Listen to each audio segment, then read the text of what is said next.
Hi, and welcome back to the Because She's Adopted podcast. I'm Kristal Park. And I'm Kristal Redpath. Today we have a very special guest. Her name is Cherise Lowe.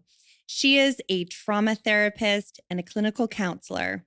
Cherise is going to help us navigate attachment, belonging, abandonment, rejection, healing, all the things that go on underneath the surface when it comes to adoption.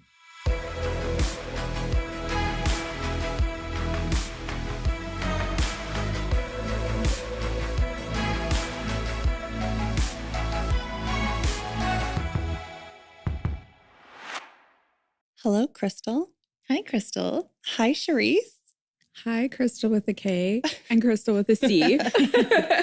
I'm really excited about today's episode. We are going to be talking all things trauma, attachment, adoption, wounds, and super light topic. Really light topics. We won't leave you hopeless. No. Listen through to the end, and there is hope. Absolutely. In all of it. Absolutely. Yeah. So, Cherise, you were a part of the Because She's Adopted documentary. You were our expert. Do you feel like an expert? Heck no. No. And you did such a lovely job. There was so many people that came to me and really felt like they didn't ever understand what trauma really was. You know, trauma is sort of this buzzword everyone talks about. I've got trauma, I'm triggered, all these things. Totally. Yeah. We don't always really, conceptualize it within our own experiences. Totally. It's just kind of a word we sometimes throw around. Yeah. So as I said, you were part of the Because She's Adopted documentary. For those of you who haven't watched it, could you, Cherise, just share a little bit about who you are and what you do and why you're here? Yeah, absolutely. I am a registered clinical counselor and registered social worker. My training is a clinical social worker and have probably worked in mental health for, I'd say, at least the last decade. But it's been in the last 5 years that I've really started to specialize with trauma. And so I have my own practice and work predominantly with clients who are wanting to kind of dive into really understanding lots of times why they're just showing up in life the way that they are. Maybe they've had some experiences with trauma, with therapy, and not always feeling like they're getting the resolve. And so we'll talk about that like a little bit more into this, but understanding what is trauma, how it, relates into our everyday life lots of times, and then how we kind of show up in the world. So a lot of the clients that I work with are coming in not understanding lots of times, why am I showing up into my life the way that I am? Yeah. And I'm over it and I want to change it. But sometimes the traditional way of approaching therapy has not always been effective. So I'd say those are the clients that I work with, most in my practice. Yeah. Great.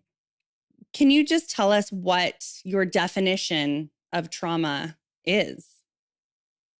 Really good place to start. So I said this in the documentary, and I'll say it again. This is like the simplest I feel like I can put such a complex thing into a sentence, which is, it is any time that our nervous system is left in a very dysregulated state without co-regulation, and we're left alone in that state.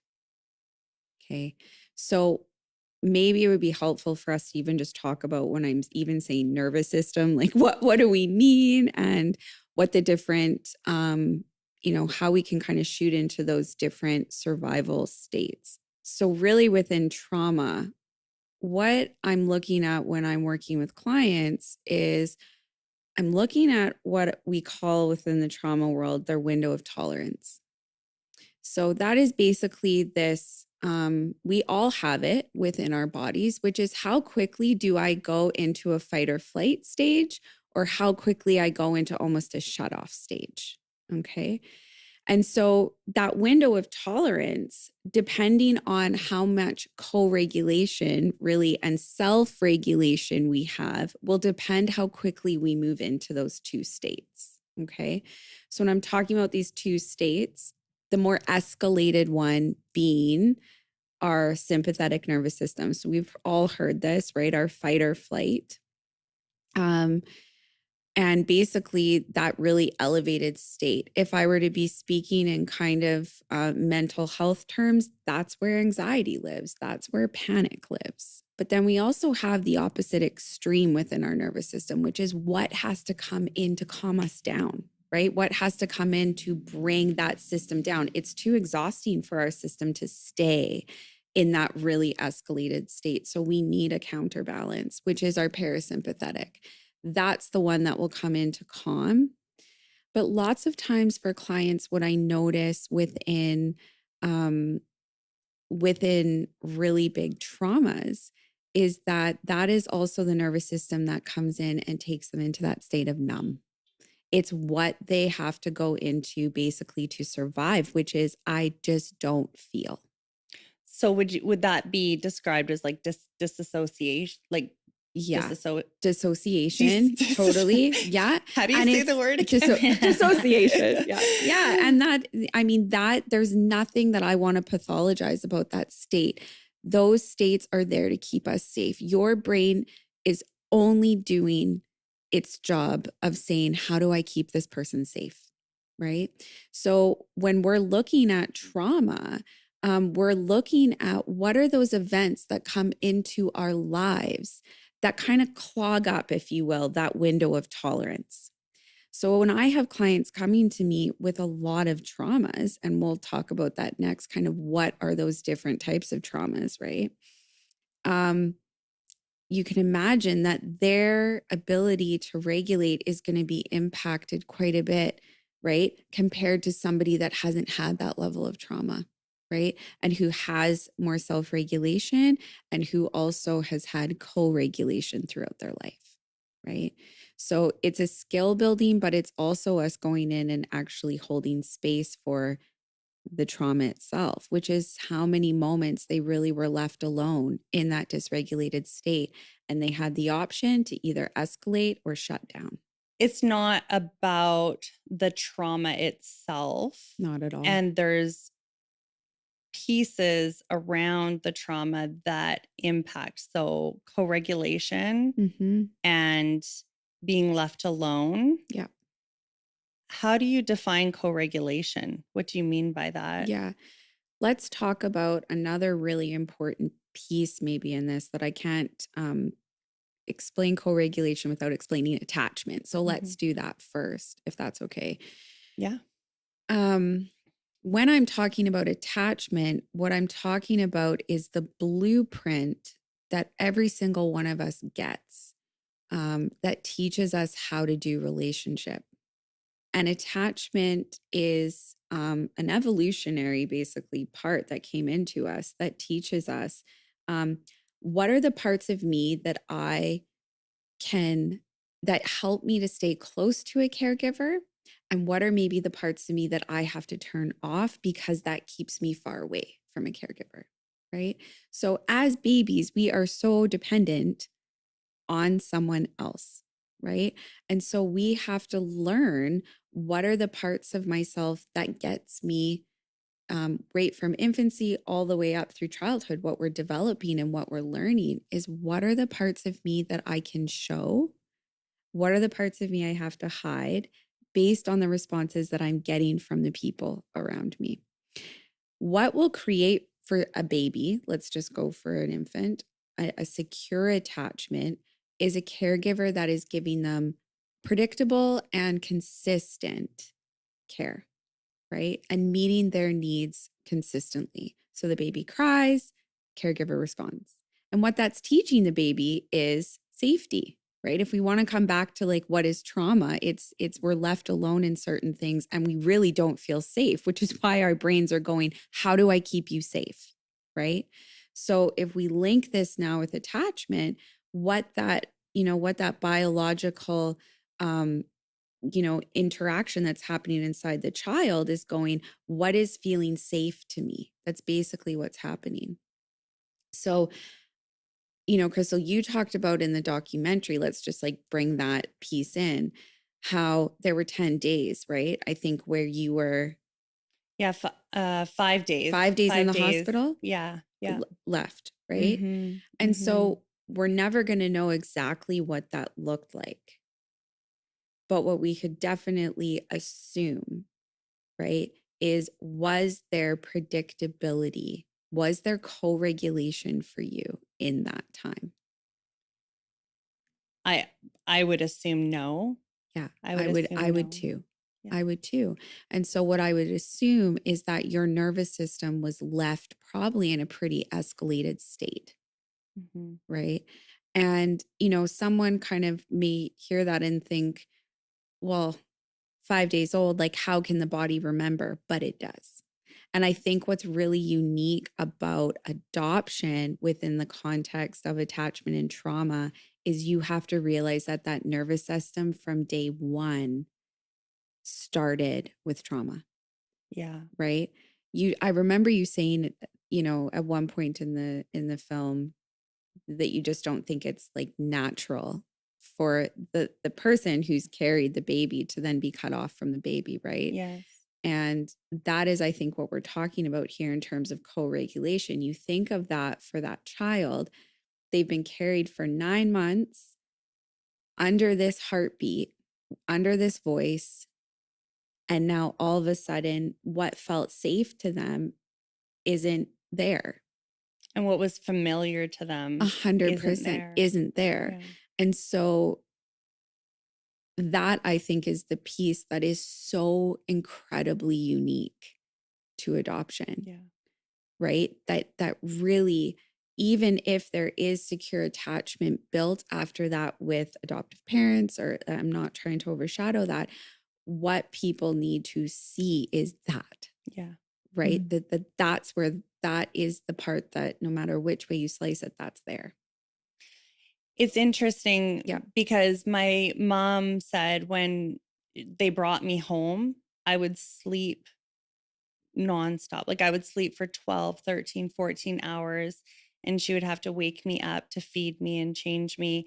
But all I wanted to do was sleep and I very rarely cried. So to me, that Yeah. just, was that Yeah, the same for you? Same for me. Because probably our needs weren't being met, right? And let's talk about that, right? So Yeah. what really would happen in that, in the context of trauma and attachment, will bring that in together. So a secure attachment is not forming then for either of you in those first early days, right? And so your nervous system is in more of an anxious attachment, which is probably a lot of crying and a lot of distress and going, someone please hear me. I have a need, right? But again, what did we say about, trauma is that that's an exhausting state. That fight or flight is a very exhausting state for your system to be in. So it actually can't keep you there. And what it learns to do is shut it down. The parasympathetic system has to come in to calm down the system because it's too escalated. And so when you share that, right? And for some people it might be like, oh, we have a really calm, happy, maybe, but I would bet more on the lines of there was a lot of distress there that your little system's out of survival and what's going to keep me safe learned shut down. That's exactly my experience. I was between 7 and 8 months old and I was placed. And my adoptive mom said the first afternoon she had me, she put me down in my crib and I just laid there straight as a board, just staring into space. And she thought, well, she'd never had a baby before, but she thought, okay, well, she'll just close the door. And she waited hours and not a peep. And when she walked in, like 3 hours later, I was still just staring straight as a board. Didn't make one peep, and I never did. I never cried. And she thought exactly what you said. I have this amazing baby. She never cries until she saw her friends' babies that would cry when they woke up from a nap or they'd cry when they got put down to go to sleep. I didn't do that at all. So it's Yeah. interesting hearing you make that connection, because Yeah. I would have been completely shut down. That's such an important piece if we are going to understand what you're saying and put that under attachment and trauma, right? From an attachment perspective, your system basically realized already at that point, right? At 7, 8 months, there is no point in me even going into fight or flight and even elevating and saying, these are the needs that I have, because what you really basically expected were them to not be met. And you went into that shut down parasympathetic mode, which is the mode that kind of holds us in the don't feel, Right. right? Just don't, it's easier to just not even feel. Right. Mm-hmm. Yeah, absolutely. Absolutely. Well, and it just makes me think a little bit the same, because my mom, her mom raised 16 babies and said the same thing. There's something wrong with her. You need to get her checked out, because I've never seen any of the babies like this. And furthermore, I think about what parenting was like in the 80s, and they let the babies cry it out, let them cry it out. Let them, don't spoil the baby, don't pick it up too much. And, you know, we now know within the context of attachment how truly, you know, detrimental that could be to a child and their nervous system. Absolutely. Yeah. It's so, it's so true. And I think that it would be really interesting to hear from other adoptees, right? Just those early days, if they have those kind of stories, right? It would just be interesting to kind of look at that and go, Yeah. right? What was already imprinted on you at that time, right? And and again, what is so unique in adoption, I think, is that you're not there's I really can't think of many other situations, where um you are getting that right out of the gate, Yeah. right? You're getting that right out of the gate.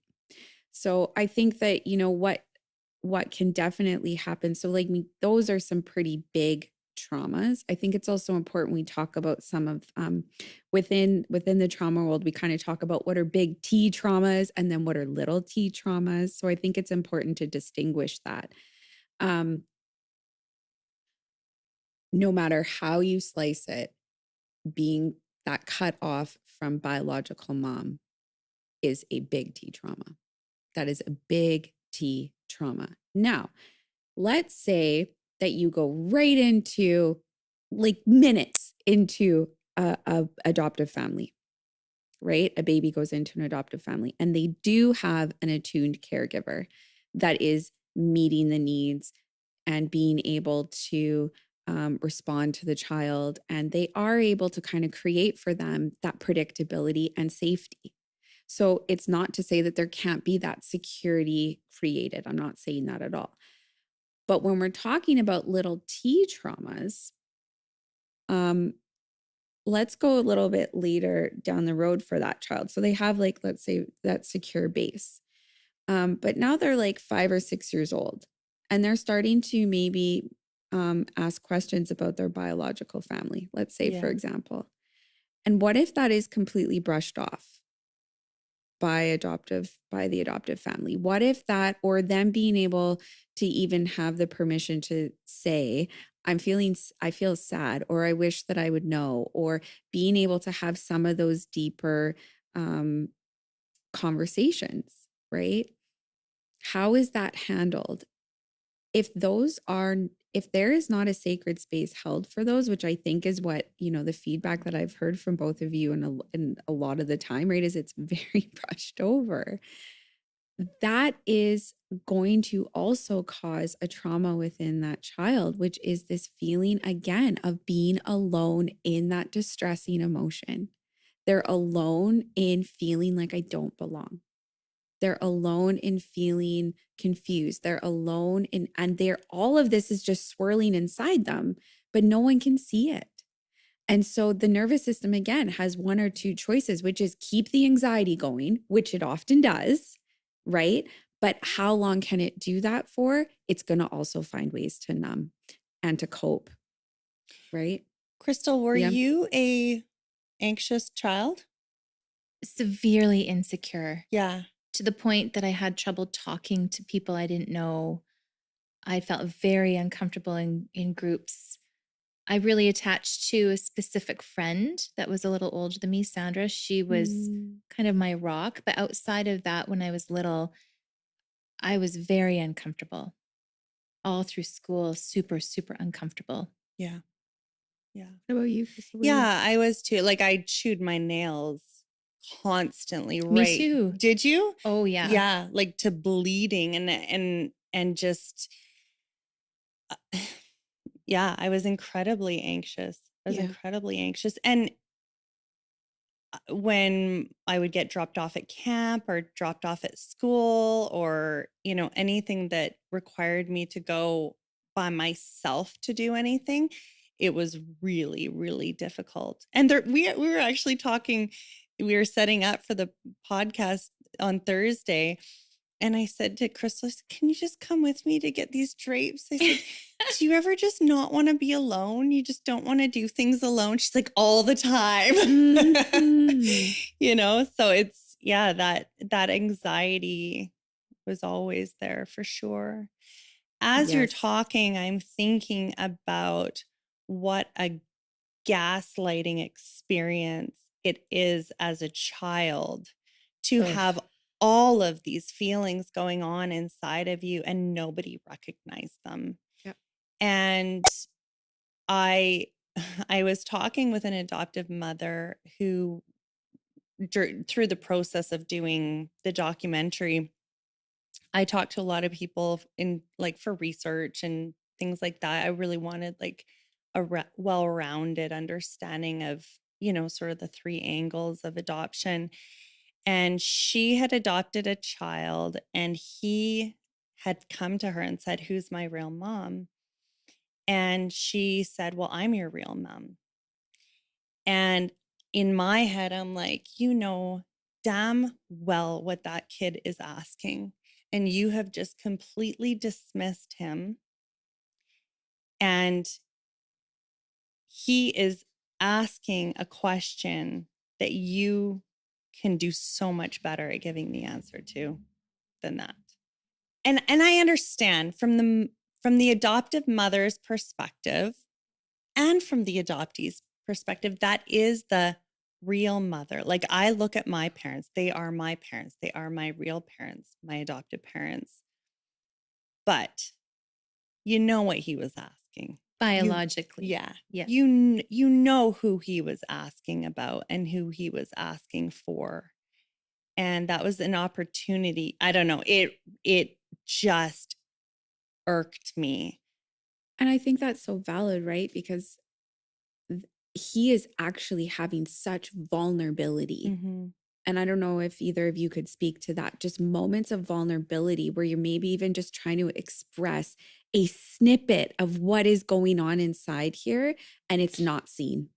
And so, you know, that's what we're talking about with the little t traumas. Like somebody that's not going to see that with a trauma lens, they're going to go, well, it's not that big of a deal. But it is, because it's a moment where he's asking to be seen. He's asking to be heard, and it is not attuned to. What is attachment? It's adequate attunement, not perfect, but adequate.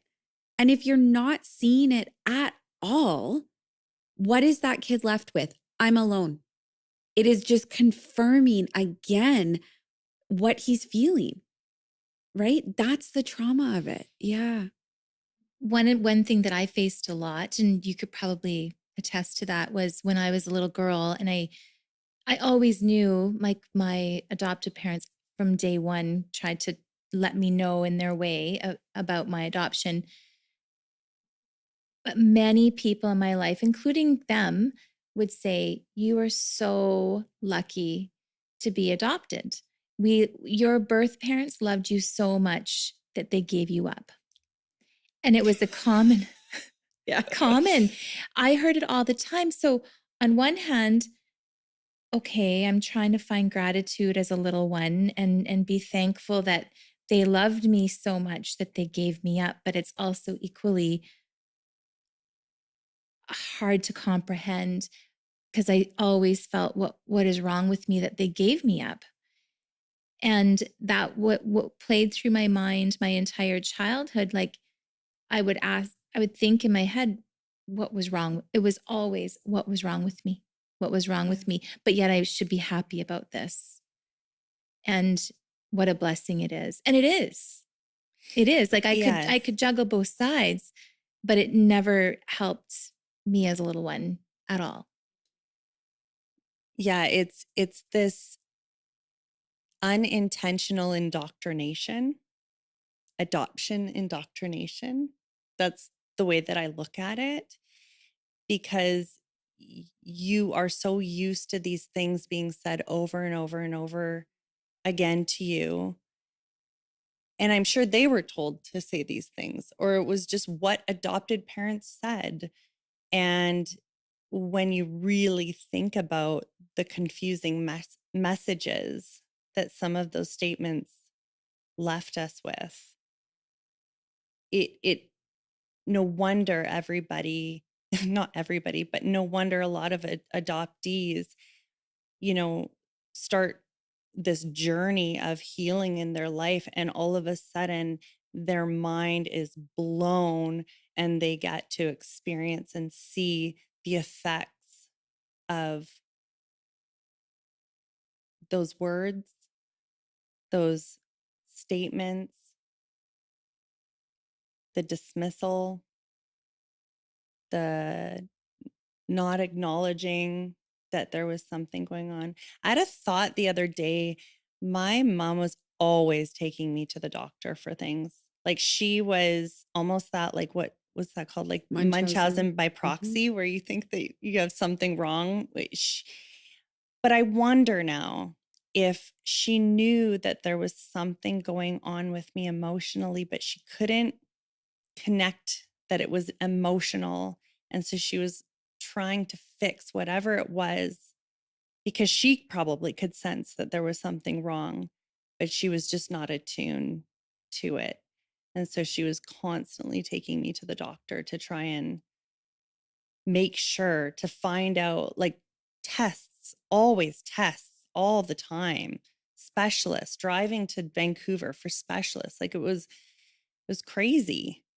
And I wonder if it was that she did, because she was quite intuitive, but she had her own trauma and had a difficult time connecting to her own self too. So I feel like I just went off on a tangent there. Sorry about that. Things there that actually are so key to touch on. Like, when we're talking about, like you said, that indoctrination, right? And those comments that are made over and over and over again, that is the little t traumas that people are going, how is that trauma? Well, it's prolonged, repetitive, and cumulative over and over and over again. So when we're looking at that window of tolerance, those are the things that shrink it. Right. And so then we look at how quickly, why, I mean, I think Chrystal, you've talked about this, right? Like, why is that window so much shorter? Right? Why am I so quickly shooting into anxiety as a little kid? Why, well, yeah, this is why. Or later in life, why is addiction showing up possibly, right? Or different ways of just coping with this, because no one has actually adequately seen and created this space for me to feel this. You say that at the end of the documentary so well. I wasn't chosen and I was chosen. And the truth is in the duality. Yeah. And that is what I think the biggest piece in this that I really want to say that's important for anybody that is interacting with someone that is an adoptee, is hold space for that duality for them. Don't pull them to the place of gratitude, because guess what? It's not all gratitude. There's a lot of pain there. There's a lot of, I have to also process the fact that I don't feel grateful and I feel a lot of really heavy heart emotions. That when you talk about with your mom, I think as adoptive parents that are going, well, how do I do this better? How do I do this differently? The more emotional space that they can hold within themselves and not take it personal, what their little one is sharing, that it's not a reflection about them. It's not that they've done something wrong. The fact that you're asking these questions, but can you be the safe place to not leave them alone in that pain? Can you be the safe place that shows up and says, like, I see this and that is okay. And of course, you'd be feeling that. How could you not be feeling that? And I love you. I'm right here with you. I just don't want you to be I alone in love that. that. Right? Yeah, that's really good for um, parents that have adopted to understand that. Yeah, I think it's that like you can prevent the trauma just as much as you can cause it. And the prevention is don't leave them alone in it. What a different experience it could have been for both of you. And again, I say this that I truly believe every single person is doing the best that they can do with the knowledge they have at that time. Right. And so I know that attachment and trauma in the last 20 years, the knowledge we have of it is through the roof of what we have access to. So when I say this, it's not a, a judgment on your mom at that No. time, right? But it's also holding space through the fact that it needed to be done better. That is Yeah. the duality. It's like you did the best you could, but you also had to do better to not cause the wound. And how much more different would that have been to even be able to say to you, like, Kristal, I just sense that something is wrong. Is there something going on inside your little heart that is just feeling heavy? Do you want to talk to me about it? Like, even just to hold that question. Maybe you don't answer it at that time. I'm not saying that's like the magic wand, but what is it like for a parent to just see there's an emotional part here and that kiddo is alone in it? And I think being able to hold the space and the openness, and I loved what you just said about the gratitude. Like, I was told to feel so grateful, but I didn't always feel grateful. It is the duality. If we can hold the space for the duality, and I get it, it's messy and it's hard. But as you have the capacity within yourself to just hold space for your own emotion, you're able to jump into those pits like with others where it's not your job to fix it. You're not going to fix it. Your job is just to not leave them alone in that. Yeah. Yeah. I loved how you said that about the duality of it all. I feel like adoption relinquishment is this double-sided coin. And some days we feel like we're heads and sometimes we feel like we're tails and sometimes we feel like we're right in the middle, and it's okay wherever you're at. There's not a formula to we're not broken. We don't have to be fixed. We just need to experience and observe what's going on and allow it to be there. And I think once I realized that I didn't have to feel guilty for having the emotions that I was having, or when I stopped labeling the feelings or the experiences as either good or bad, that's when I really was able to just feel those things and experience those things. And it gave me an opportunity to explore them. Like, maybe I'm mad. How old were you when you started giving yourself permission? Like last week. No, no, like you were older though. older, like into Yeah. into my 30s. Yeah. Well into my 30s. I really did, like, when you talk, Kristal, about something wrong with me, I hear that.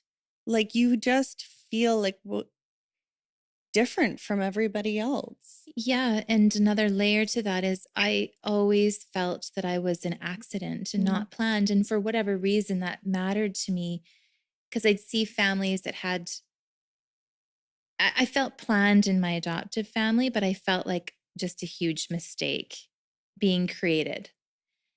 Did I deserve to even be on earth? Mm, Do mhm. accidents exist? And in my world, like in a small town little farm, I had nothing to judge against, and we never really talked about our emotions at all back then. So I think that's a really integral piece, right? When we're talking again, sorry to keep going back to this, but this is how I see the world, but with attachment, right? So you obviously, when we've talked about, when you came into your adoptive family at 8, 9 months, your nervous system was already in a parasympathetic or more shut down state. In more of probably in attachment words, what we would call like an avoidant attachment, which is the attachment that basically learned need no one. And the Mm, way like I will explain that to clients is you're an island, stay on your island, right? Mm. Whereas that anxious attachment is more of that place of um, unpredictability. Sometimes the needs are accurately met. And I don't know, Crystal, if you would, I think your mom was really, your adoptive mom was really trying. trying. So, but it was still not adequate. Like it wasn't, the attunement wasn't there. It's like she knew something was wrong, but it was like, I'm trying to physically fix what is an emotional problem. So it's a Yeah. miss. And so all that's doing is producing more anxiety in the sense of there's something wrong with me, really at a deeper level, right? Um, but but looking at if coming into your adoptive family and they were a family that could have emotional attunement, see emotions, let you talk about emotions, let you express emotions, right? That what is the different story and different narrative that you could have even had in that little girl's mind, your own mind, around, am I a mistake? Right? And am I even supposed to be here? But if we're not even seeing the distress, right? And those are nuances. We know that, right? That it's body language. It's really being connected to that kiddo to be able to read them and go, something's off, right? But also having those tools. So it's the connection, it's the love, but it's also being able to ask questions and just say, I just sense something is not quite right. What's going on? You seem heavy. Yeah, mom, I don't know why, but I'm feeling off. That's okay. I think that's the other message. It's okay you're feeling off. Sometimes we do. What happens to that little child is they don't feel fatally flawed. They don't feel shamed like there's something wrong with them because they're not feeling happy. What do they Yeah. feel? They feel it's okay that I'm a little human feeling little human emotions. That they're allowed to And feel. they're allowed to feel. And I see you in your feeling, and I am not leaving you alone in your feeling. I'm just saying it's okay. It's here. That is power. Right there, you are creating healing, right?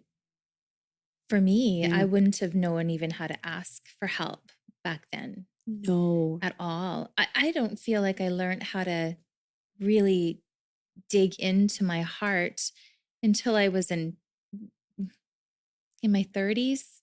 I Totally. felt just so disconnected from my heart, head and heart. It's like I had my no body. I was just in my mind all the time.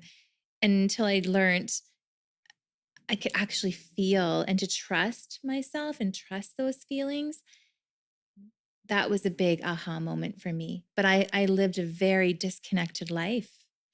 And it makes sense because if we go back to the very beginning, what did your infant little self learn? My needs will not get met. So, how could you yourself, what you're talking about, Crystal, is the process of you seeing yourself. Right? How Yeah. could you see yourself if no one first did co regulation in seeing you? You don't. You Wow. don't. Yeah. Interesting when I first ever went to therapy, not, not adoptive therapy, but later in life, Yep. I couldn't even explain how I felt. I didn't know how to even name the emotion that I was feeling. I just extreme anxiety, extreme overwhelm, Yeah. but I couldn't access it. I didn't even know how to talk about it. I just Yeah. lived a life where I just smiled and everything was okay when Yeah. it wasn't inside. I relate to that. Yep. I can remember going and seeing a therapist. I decided I was going to see a therapist every single week, every Tuesday night for an entire year. And I can remember showing up there and talking about some of the most traumatic experiences in my life with a great big smile on my face. And I can remember the therapist saying, "Hold on a second. You're sitting there telling me about very traumatic events in your life, and you've got this great big smile on your face." And I look back at that now, I think, wow, was I disconnected? Was I disconnected Yeah. from my experiences, From my from my experiences. story, Yeah. even? When I would share my story, people would say, "Oh my gosh, that's an incredible story. And tell me more." And I was just like, it's my story. Like, I lived it. But then as I got to really look back, I think too, when I had children Mm. and I put myself in their shoes when I started to think, oh, if that happened to my child at that age, that same thing that happened to me, how would I feel about that? And I was ready to hurt somebody. Yeah. Like, Yeah. it's so that was when I think that awareness started to come about. It's an interesting thing. There's an incredible psychologist, and he talks about how you learn how to see yourself in two places: your family, and if they don't do it for you, in therapy.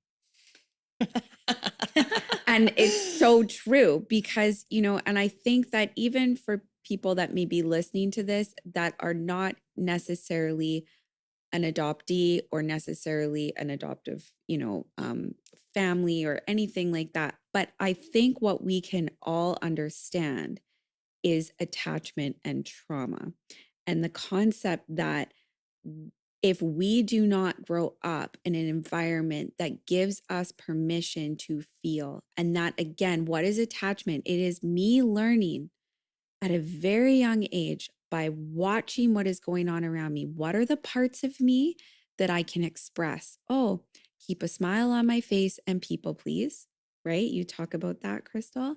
What are the parts I have to hide? Anger, Anger, rage. right? And so, and these deeper parts that are feeling some very, very real, hard emotions, but they are left alone. And so, yeah, if we can understand that if we don't grow up in an environment that lets us see that, lets us hold space for both, of course, out of survival and safety, our brains are going to figure out how to help us function in the world, but it is not going to be in the always the most healthiest ways for us, right? How could we? Because when you actually start seeing yourself, that's when you start to be able to make decisions that are aligned with really what makes this person inside tick, right? And be that authentic self that we talk about so much, quote unquote, right? Mhm. But it's about seeing yourself, and that is a skill that is either taught to you or not. Yeah. I was just going to comment. Yeah. I mean, it's a universal it's a universal kind of coming home. Yeah. Like the healing journey for everybody is Yeah. about accessing your true self It is. I and love that. loving your true self. It is coming home. Coming home. That's so beautiful. Yeah. I think on that too, just to jump in, that I think is very unique about adoption, that I hope as people are listening, they're getting the perspective that it is trauma. And so I find that lots of times, you're talking about these very big emotions that are coming up, and I can't even put words to them. Well, no, of course you can't, right? But you need a type of therapy to match that. So I Yeah. think for a lot of clients that I work with, they've done, say, a lot of like talk therapy, which I am not at all. I do talk therapy in my practice. Okay. So I'm not saying it is wrong.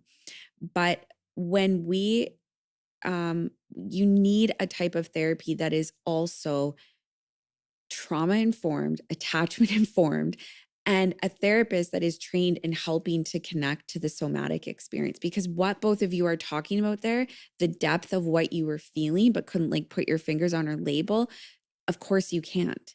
That's trauma. It's so disorientating, and you actually need a specific modality. There's lots that are out there to address it. And so I think when people are looking at, we talked about that. Okay, we're going to talk about heavy things, but what's hope, right? Yes. Is That's right. also making sure that I think the biggest thing is, I say this to my clients all the time. You go in, you need help with processing these things. These when you start to actually go in that journey, I would say it is not something that you can just do by yourself. You need help. You need a trusted, objective professional to come alongside and help you walk through it, right? When we're talking about some of these really, really big things, I'm not saying there isn't self-help out there and there isn't resources that can help us to on our journey at all. I'm not discrediting that. But I think that when we're talking about some of these really big, ingrained patterns within our nervous system, why are they so hard to break? Because we actually need to go in and process them. And that is something that we need another person to help us do, right? That is the essence of what breaks trauma is I see you. So as a therapist, what I'm doing for my clients is I'm seeing them. I see them in their pain and I'm not leaving them alone in their pain, right? But then I'm also helping them move that with trauma therapy, right? Yeah. So it's not just stuck in the system. And I think there's a lot of incredible therapies out there. But what I would say to people listening is do not quit counseling, quit the counselor. Yeah. I say this to my clients all the time. If you don't feel the click, if it's just feeling, that is not necessarily, I'm not putting that on the therapist even. It's a relationship. And so that you have to feel that. You have to feel that there's going to be a level of, I can trust this person. If you can't, and if you feel like you're going in there kind of almost having to keep walls up, you have to tune into what's going on inside here, that your body is telling you this isn't a fit. It doesn't mean that after you've done some deeper work that person could not be a fit. But if their way of primarily working with you is to try to work with how you're thinking versus this is a nervous system issue that I'm talking about. So if someone is not tapping into that, the talk therapy and just coming at this from someone's brain is going to not feel like a click. And that is your body telling you that, right? I am not adopted, but I can say that there's been times in my life where I've been in therapy and I have felt that. I have just felt that I'm like, you are not seen, like you're not hitting. I know that I could think of this differently. Why can I not think of this differently? Because this hijacks me. That's trauma. So if you're not going in for actual trauma therapy, this is going to keep happening, right? Go ahead, Kristal. Can you just speak to Yeah. the hijacking piece? Totally. Because I think that happened for me a lot, but I didn't understand it. Yeah. And I was just like, to me, it was like this spiral, or I thought I was going insane. Like, Yeah. Yeah. Yeah. So that goes back to our window of tolerance, right? So when we have not cleared out that window of tolerance, that's what we're talking about with actual trauma therapy. We are actually reopening that window so that you have more bandwidth, so that you're going to have the daily, I'm not saying life stops throwing curveballs, right? But it's like you have more bandwidth to deal with that versus if you have this much room, you are now shooting into that, elevated, hyper aroused anxiety, that's where the panic, the anxiety, the rage, the anger, all of that lives, that really elevated place. And then often we're choosing not great things to help bring us down which is, the addiction and the coping and the, whatever it is that people, just to disconnect from this heightened state. So the hijacking is actually a clogged up window of tolerance. It makes complete sense when you're understanding in the context of trauma and attachment how that happens for adoptees, right? If you're not being seen, you have this massive trauma, and then you have these little T traumas over and over and over again in your life. That's us just talking about adoption, let alone what real life also throws on top of you, right? Yeah. So your nervous system is just being bathed in a fight or flight or freeze state. And that's the hijacking. And so what we're doing with a trauma therapy is actually helping to open that window. What we're actually doing is going in and like healing. We're going in and processing. We're going in and helping to rewrite how your nervous system is responding, right? But you have to have the match of the therapy. I think that's a really huge piece for me within mental health that I get frustrated by. Get on my little soapbox for a second, is just that, in the medical system, if you have a foot problem, you go to a podiatrist. You have a heart problem, you go to a cardiologist. You have, I can go on and on and on. All I'm saying is there's specializations and designations. The same exists within mental health, but oftentimes it's one blanket answer that people kind of think is, I'm supposed to just go talk. And that is not always the case with some of these deeper issues. Like that's, I guess, what I'm trying to say is you actually need to have a trauma-focused therapy. Yeah. Yeah. I did talk therapy for like 20 years. Right. And I probably was, when I finally came into a therapy that was more than talk therapy, that was trauma focused, I was probably worse than I had ever been. I feel like I had all the head knowledge. Like I could have spouted off everything, like all the answers to everything. I had done so much reading, but I could not ever make the connection between the head and the heart. No. And it's when you do that then you change, that change happens, right? Yeah. If I can speak to that really quickly, really trauma is only our amygdala, right? It is only our emotional brain online. So when you're talking about I couldn't make the connection, this is bang on, because our logical brain is caught off from our emotional brain. We don't need to think about how we're getting through the door. Our body only cares about get through the freaking door. It's on fire. Like, I don't care you to think about the steps. So the logical brain is our, prefrontal cortex, it's offline. It is offline. So that's why doing, let's say, a talk therapy that is just going to be focusing on, I'm giving you skills, but you have all of this like just tornado swirling inside, and we're not actually going to do anything to process it, right? The emotional brain is stuck. And so that's why, like, lots of times I would feel that, again, I'm not speaking about an adoption, trauma, but I would feel that lots of times where I'm sitting there in the therapist's office, this all makes so much sense and I can go, and then I'd walk out the door and nope, like off, gone, because the hijack happens. So within, the type of therapy that I specialize in with clients is accelerated resolution therapy.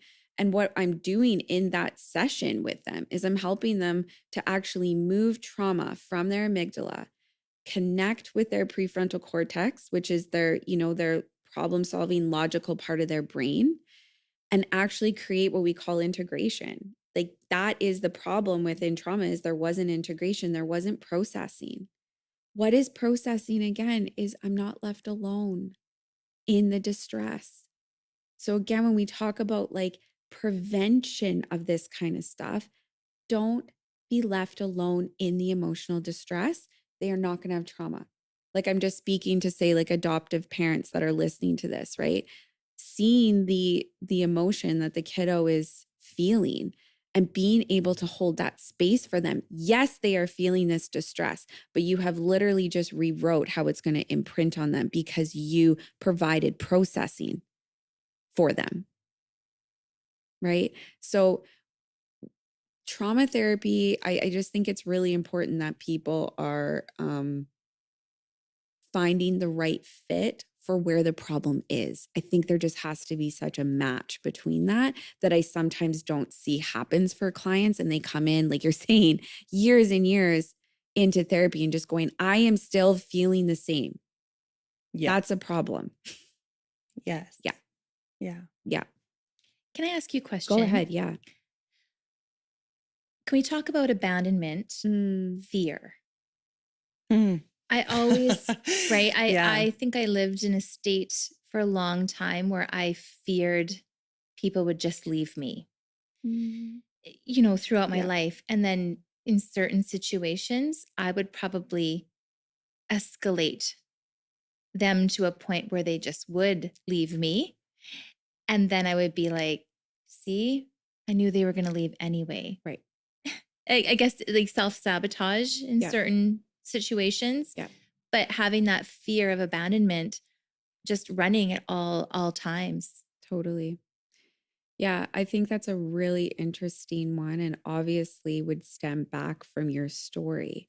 But what I would actually say, this is would be my conceptualization of it, is that until you, Chrystal, could see your abandonment and see that little girl inside you that was abandoned, and you could see her because you were also abandoning her.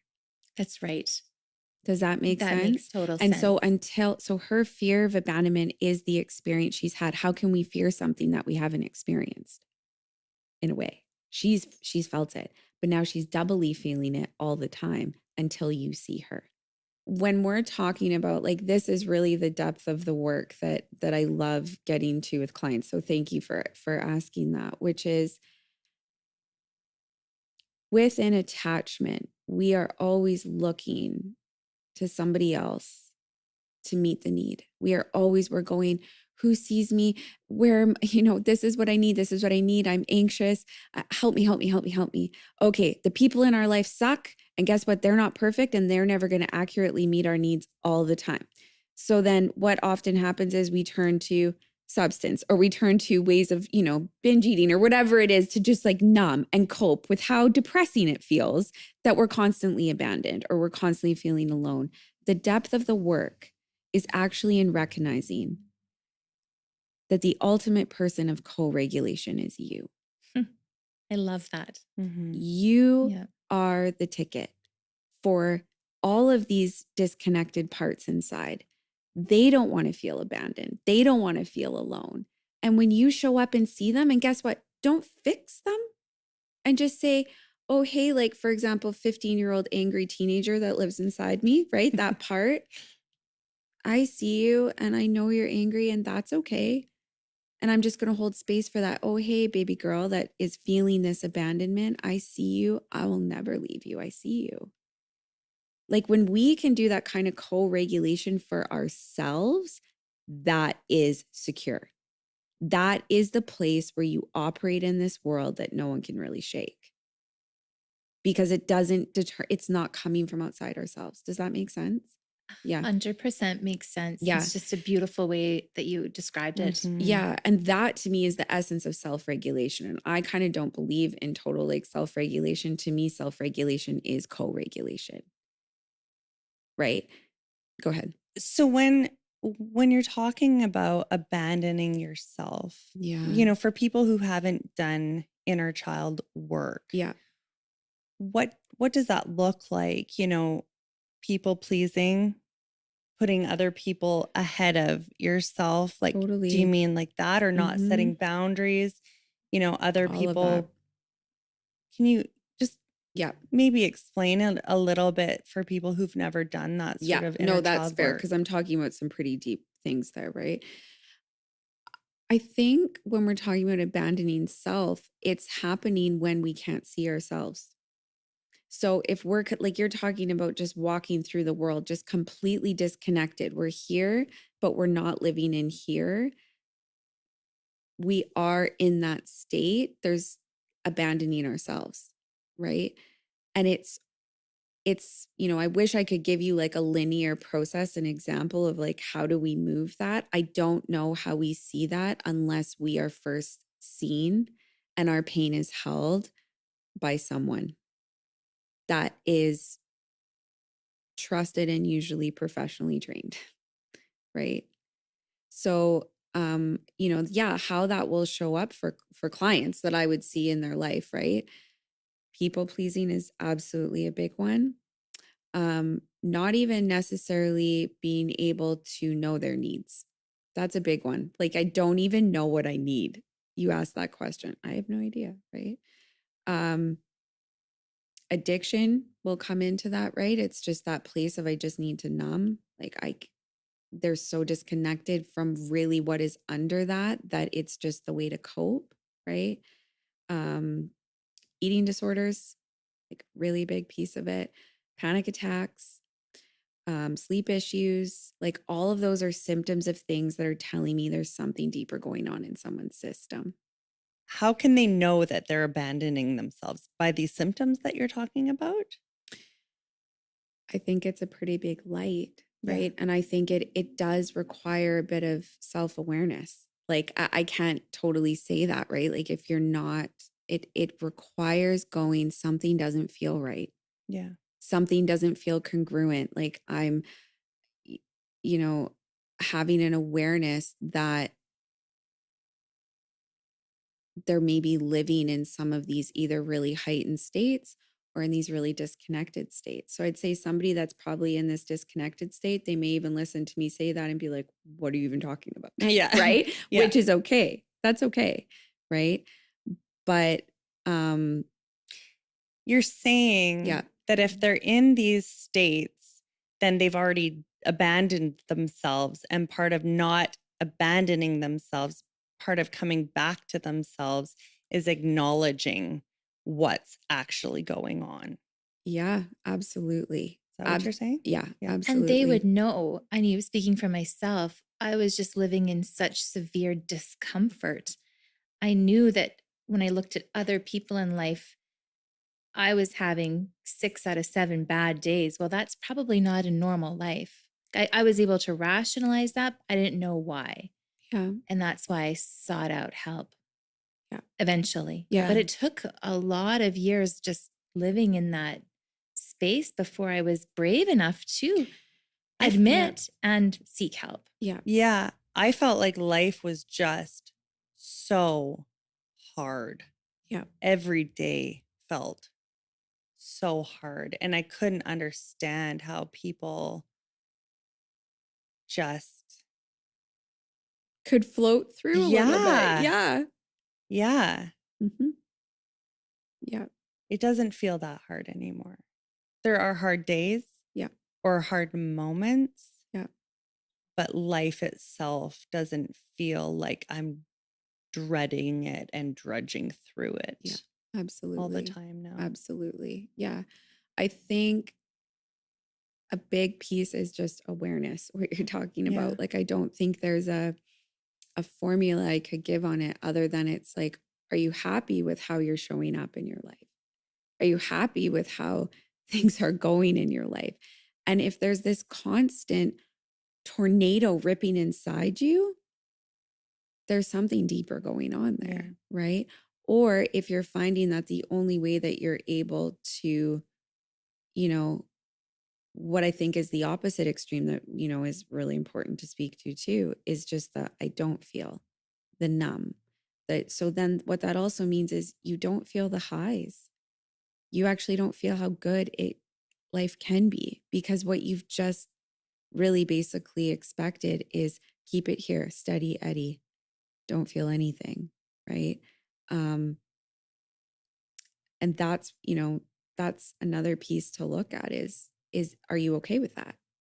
For some people, like I would say a lot of the clients that I work with are more heightened, because that is that anxious attachment or that more anxious place of being is more debilitating in their everyday life. It's that place of like, it's so hard, or like just how does this feel this crazy? Mhm. What's almost harder to get insight into being problematic is the numb.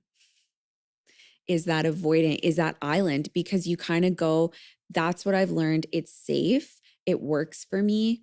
It's, I don't have to reach out. And they're not actually like that person is actually not feeling all of the tornado that we're talking about. They're feeling nothing. I mistook my numb for calm Yeah. for a lot of years. Totally. Yes. Yes. And that is how a lot of people like just the so chill, nothing get. And I'm not saying that there aren't those people out there and that they don't have a healthy nervous system, but I would say for the most part, if there's no right kind of flow of up and down, I would question, is there an element of numb there? And then what are we numbing? Right? What is that we don't want to feel? Well, it obviously has to be pretty painful because remember, we go into numb out of being in an excessive state up here. And that's our shutdown. So we're trying to not feel something up there. Right. We've talked a lot about co-regulation with parental, Yes. in terms of parental Yep. units. Yeah. Yeah. Relationships. Yes. Yeah. Can you speak to a little bit more co-regulation within romantic relationships, friends, family members? Yeah. So, I think what we often are looking for in life is co-regulation. We are constantly going like, who is going to knock down this craziness inside me, right? What is going to knock down this craziness inside me? Or if you're an island, you've basically let no one in because you've learned to just hold the cards close. And so actually people getting close to you are what feels really afraid to you. You don't want people to come in. You do, but you keep them at bay, right? So in terms of co-regulation, I think that anytime that I'm dealing with clients with trauma, which is all that I'm working with, but is really, there's these very heightened expectations on the people around them to meet all of the needs of the tornado that is ripping inside. And it comes from just a place of total desperation and pain. It comes from a place of not because they're, in that state, like an unintelligent person or anything. It's them going, someone help me, someone see me. But again, what we've talked about is we have to first see us. Right? When we start to see ourselves and do healing work with those parts that we're struggling ourselves to see, we start to create that co-regulation within ourselves, which is actually what translates to self-regulation, if that makes sense.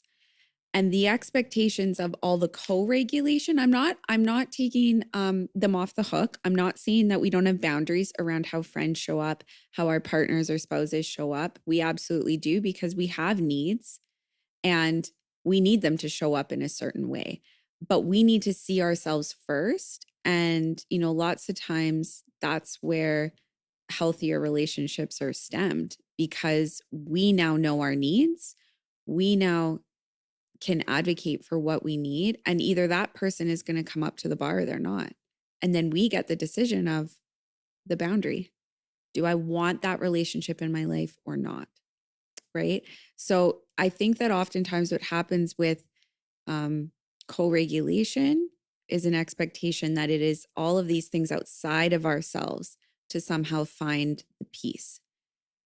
And I think the key is in flipping it, that we have to find that first in here within ourselves, so that, yes, we then have a more accurate lens on the people around us, because I think sometimes we can hold them to a pretty perfectionistic standard of what they're supposed to do for us, right? And it's pretty impossible. Yeah, I don't know if you're gonna. Yeah, I was gonna say for myself, transitioning from always looking for outside factors to soothe me, Yes. people, things, the busyness. Yeah. In those moments when I was feeling the tornado inside me, I actually felt like I became the tornado. Like Yeah. I embodied that Totally. chaos and I couldn't get it out of my mind. So leaving that state and going into more self-regulated state for me, I've learned to kind of sit, breathe, take a moment and observe, more of an observer role of what's happening and how other people are feeling and how I'm feeling. And really, is that an example of me learning how to self-regulate Yes. and not becoming the emotion, but just observing the emotion and then letting the emotion pass? Yeah, absolutely. That's a part of the self-regulation. And then also in a self-regulated state, I can be a lot clearer about what I need from those sources of co-regulation. We are not here, I really believe, to be islands. We want connection. That is what we need as humans, right? That's what we're talking about in this whole thing. We Mhm. need connection.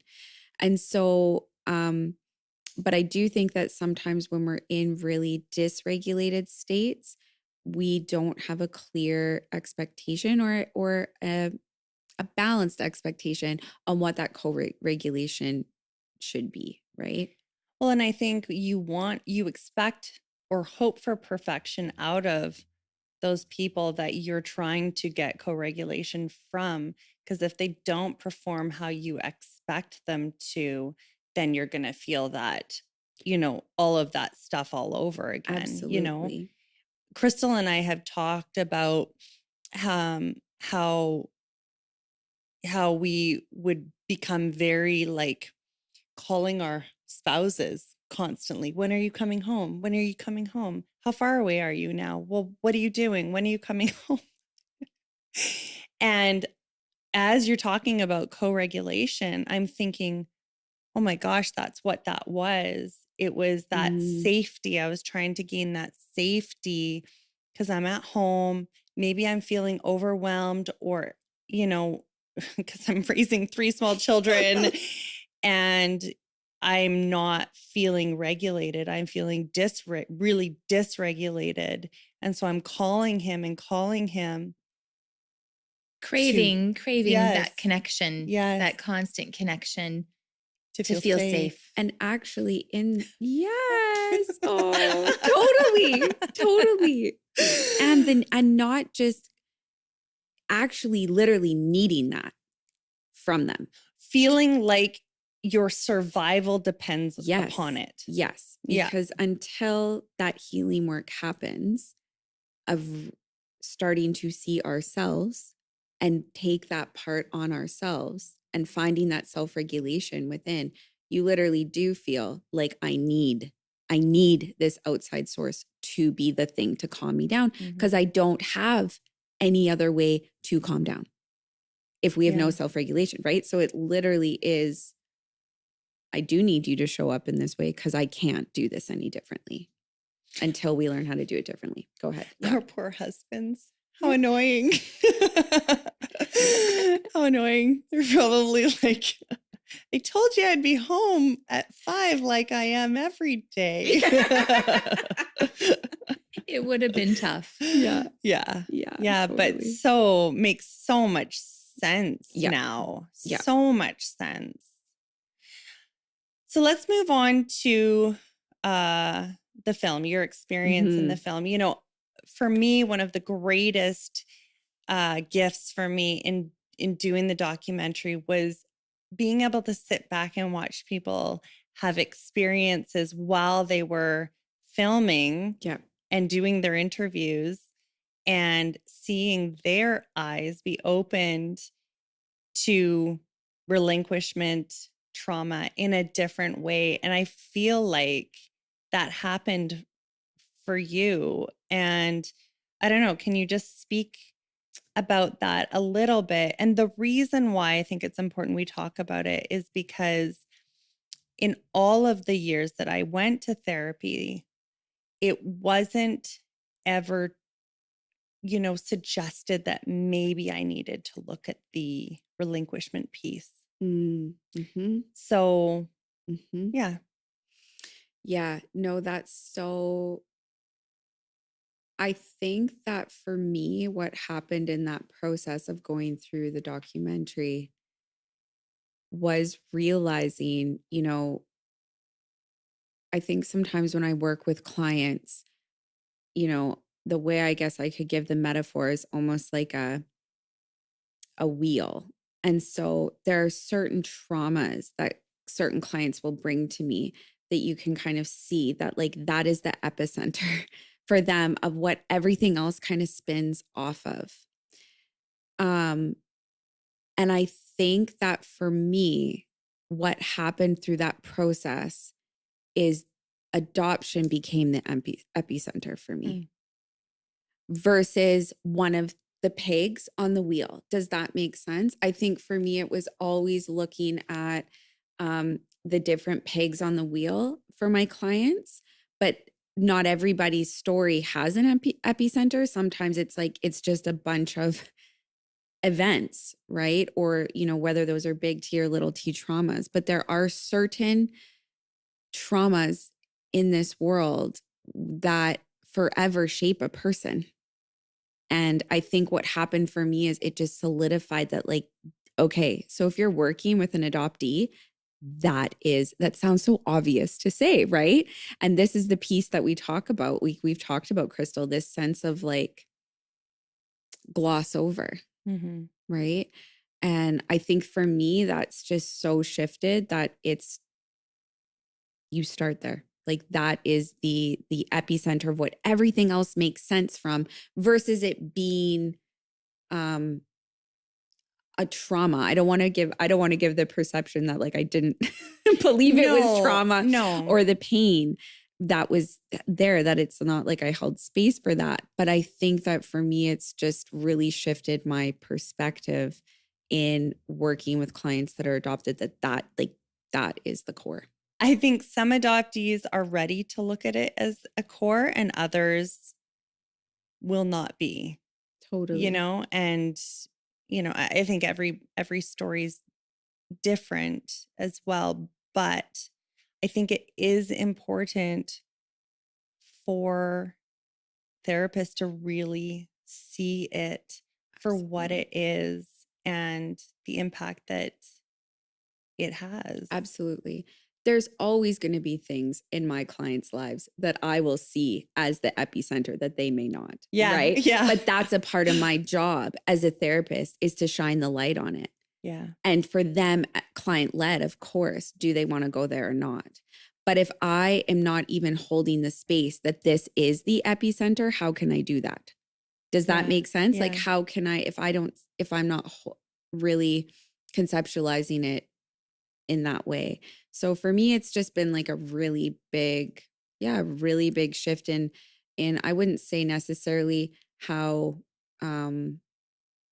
I practice in the sense of how I show up with people, but in how I see it and how we would unpack it, if that makes sense. Mhm. Yeah. Mhm. What if we used a different experience or a different trauma, Yeah. and substitute that in place of adoption? If someone told us that Yeah, they with some were, of the comments that kind of got yeah, given to you, right? yeah, Yeah, I think yeah, that's an really interesting thing to think of. Like if we say were to meet a refugee, would we ever make some of those comments to them like that have yeah, been said to you, right? I think there's a holding space that they are being forced out of their homeland and they don't necessarily want to be here, yeah. but they are here. Are we going to go up to them and say like, you You should be should- only so grateful that you are here? Well, yeah. that's one part of it, okay, is gratitude. Mhm. But the other part that I would hope we're sensitive to is that they're coming from a pretty traumatic experience to be fleeing their homes Well, and grieving and what was grieving and all of lost. that. And so I think the point in that is to not having gratitude. This is about holding space for the pain that Yes. is the duality within this experience. It is both that's where we find, the integration. That's what we're talking about. It's that balance. it's not one or the other. Like it's both. Mm-hmm. Yeah. Cherise, thank you so much for being here today. Thank you for everything you brought to the table. You helped me to have some new realizations in this conversation. And in turn, that just helps that continued healing process. So thank you so much. It was an honor, honestly. Thank you for Yeah. having me and including me. Really appreciate it. And Kristal, thank you as always. Thank you, Cherise. Your compassion and your professionalism and your expertise. Grateful for that. Thank you. Yeah. All right. Goodbye, Cherise. Goodbye, ladies. Thank you for joining us today on the Because She's Adopted podcast. Please like and subscribe. Follow us on Instagram, Facebook, YouTube. Leave a rating and review wherever you get your podcasts, and we'll see you next time.